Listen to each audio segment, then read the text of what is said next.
Good morning, gardening friends. Today is Saturday, February 3rd. It's supposed to rain later today, so I thought I would do a little tour around the backyard to show you the camellia blossoms before we get the rain that might beat them down a little bit. First off, you can see now a better look of the little sundial bed. The hyacinths that I bought at Walmart are starting to bloom. Pansies are holding their heads up.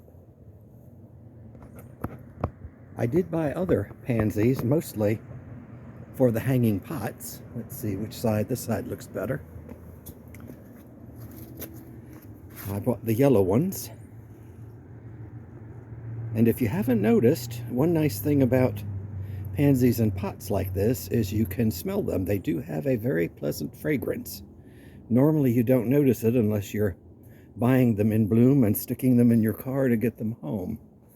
But the nice thing about having them at nose level like that is you can actually smell the fragrance. This is the reason why I got the new hanging pots. These hanging pots that I had on this little trellis were 4 or 5 years old, and they're starting to show it. So I thought, while Lowe's had the markdown on the hanging pots, I'd go ahead and buy a couple more. A lot has gone on back here. The major thing is, of course, I've sort of shaped a little bit the 4 camellias in the corner of this bed. I really just trimmed the tops a little. And I decided to attack some of my boxwood hedging. It had gotten boxwood blight, and I've been dealing with it slowly through the years. I've been sort of just rutting out the branches that are bad, and this year it was just a little too much. So what I decided to do was lose every other bush and sort of open it up. And by losing the every other bush, I got rid of most of the ones with boxwood blight except that one. And so what I did is, of course, I lost a few good ones, so I substituted a good boxwood for the one that was there. Of course, boxwood blight is, I believe, fungal, and so it's possible it might spread to these remaining, but hopefully I'll get another year out of them. I do like the way the bed looks nice and open now, and it actually kind of makes a little more sense to the way I've planted, because sort of in between each boxwood there is something to look at. Here, although you don't see it yet, there's a plumbago. Here's my cardamom ginger. Here, of course, is my Mombretia. And back here is the Akuba. So I don't think I'm going to put anything else there. I have 6 bags of leaves that I'm planning on using as mulch. What I'm doing is shaping the monkey grass a little. This side's done. Monkey grass does get a little out of hand, especially this type. Oh, there's baby. She wants attention. She's got food today. This side I haven't done the monkey grass yet, and you can kind of see, well, you can't kind of see, over here you can kind of see how it grows all out of shape, so I will be pulling that out. It's fairly easy to pull out. A lot of activity on my Nico Blue hydrangeas. I just nipped them a little bit to keep them in shape. Here you can really see the Queen Bessie camellia. That's what I really wanted to show you today. I showed you last week, but it's almost in full bloom. The sunnier side blooms first. And so this is the sunnier side over here. But the flowers are absolutely gorgeous.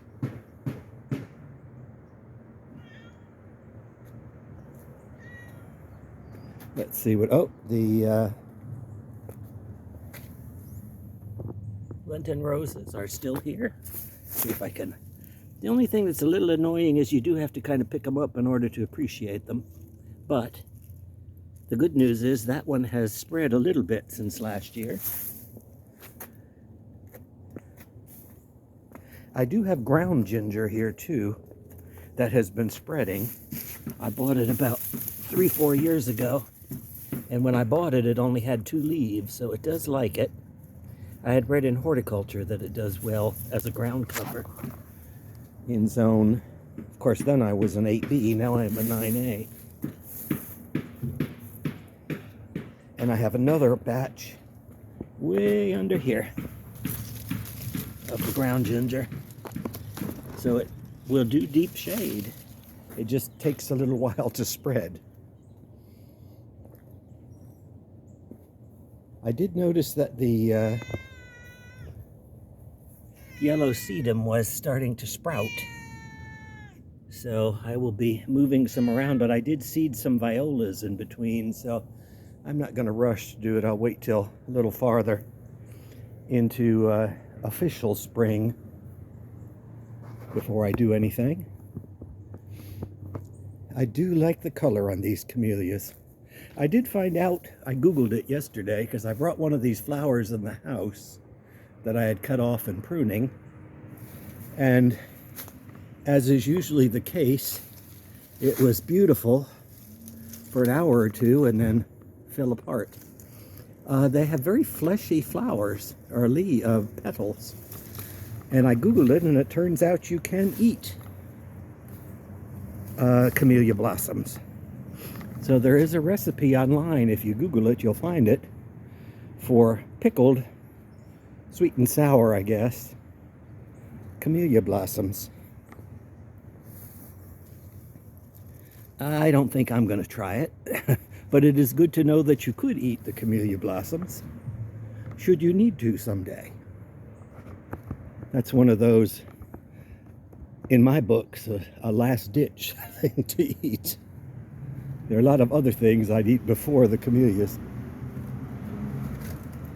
I did, troublesomely, I wonder if that's a word, I did lose a couple stems right here on the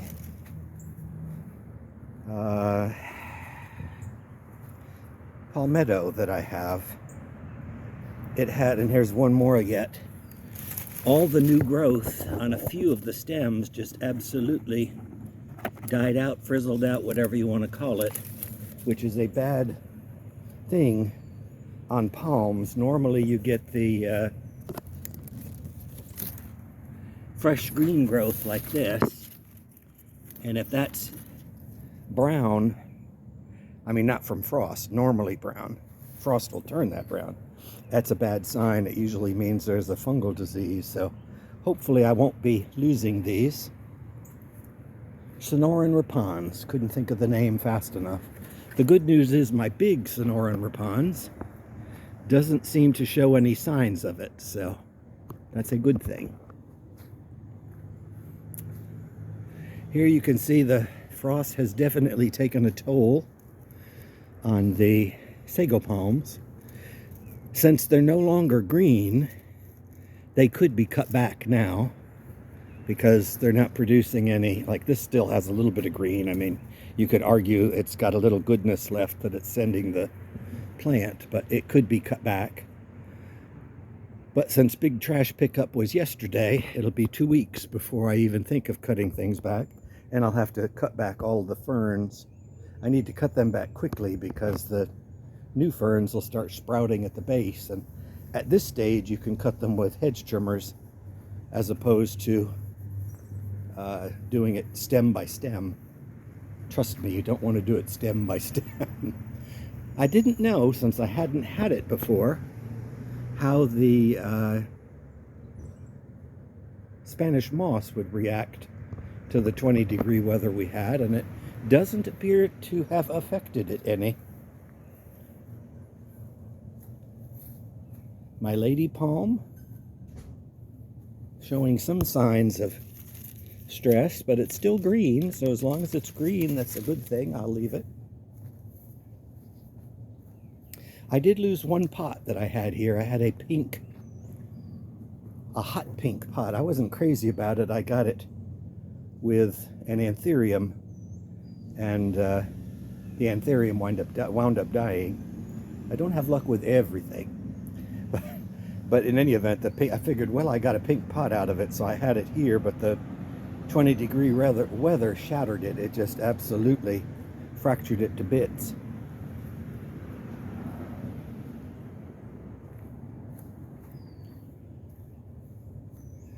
I did notice here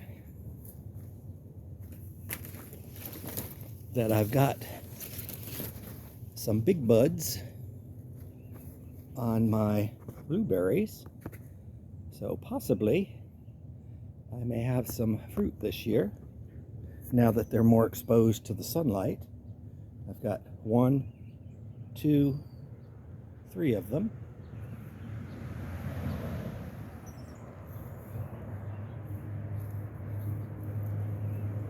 Oh, before I forget, well, I'll tell you about it later. We pollarded the crepe myrtles in the backyard this week. I'll show you when we get back there rather than running back right now. We can see there the wandering dude is coming back from the frost. This was the other thing we got this week, since we had some room in the pile. Ta-da! We finally cut back the last of the big Beaufort hollies. So now it's the same size as the Beaufort holly on that end. I'm going to let them come back. You can see it sprouting back on that one. But it really opened up this area nicely, as it usually does when you take an established plant out. I did notice, well, you got two options. I was going to say I've been watching on YouTube quite a lot. If you inherit an old garden, you do have a couple of options. If you have a plant that's out of scale with your garden, one is, like I did here, you can cut it back to a size that you prefer. And when you cut back this drastically, I usually cut it back like a foot lower than I want the final plant to be, and it'll come back quite nicely. Or you could cut it all the way to the ground, which is called coppicing. And not all things respond to coppicing, but hollies do, camellias do, and you'll have a whole new fresh plant. Of course, the other option is when you get it this size, hook it to a truck and yank it out. So a lot of options with dealing with old trees, or old shrubs. Because keep in mind, it looks pitiful right now when it's cut that small, but these particular hollies have been here since I've owned the house. So they've got 40 years worth of roots in the ground. They're very well established, so you don't have to worry about watering them like you would a new plant. And they will come back quite quickly, in probably about 2 to 3 years. Well, this one was cut back last fall. And yeah, it doesn't look real pretty, but it is sprouting. There's baby's spot. And, ooh, I just noticed something. My first, now all you people up north are going to laugh, but this is one of those things that I enjoy, the first forsythia blossom. I will have more, but I just started growing forsythias. I didn't know they would grow in my zone. This forsythia is doing nicely. It looks like it might have some flowers on it this year. That one was one I took from cuttings when I sold my home up in New York. This is actual cuttings from my grandmother's forsythia. And I have the stake next to it so people don't stand on it. But it is doing well. That cutting is about 5 years old. So it's already approaching a nice sized bush. Now I do cut it back. Because it's in the shade, it gets rather leggy. Well, it was in the shade because of this holly, but the holly's no longer there, so it'll give it a chance to fluff out some. And I didn't hide my grandmother's forsythia in the back because I didn't like it, as I didn't have a spot for it. It really does like a full sun location. Now I have to extract myself from here. I do like these camellias when they bloom the right color. My Mediterranean fan palm is looking good over here. You don't see it very often. One of the reasons I'm wearing long sleeves today is I had a run-in with the Mediterranean fan palm. It doesn't have, it has thorns all up and down the stem, and they are nasty thorns. Especially if they tangle up in your clothing. It's hard to get them. I mean, they don't break off, but it's hard to extract your clothing from it. I made the mistake one day of trimming the holly in my pajamas. And how it got in my pajamas, I'll never know. It's an old joke. But in any event, I was going around the Mediterranean fan palm and got tangled up with my PJs, and it took forever to get me out of there. It's like getting caught in a bramble patch. So don't do that. Believe it or not, I still have flowers on my loquats. They're still blooming. I think the blossoms that we had were probably nipped by the cold weather, the earlier blossoms. But it's possible we might still have fruit. Let's take a closer look. Yeah, the fruit seems to have withered a little, the older ones.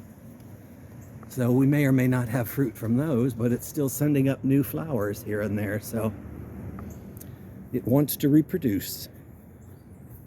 And this is what I wanted to show you above the beautifully colored yellow sago palms is the pollarded crepe myrtle.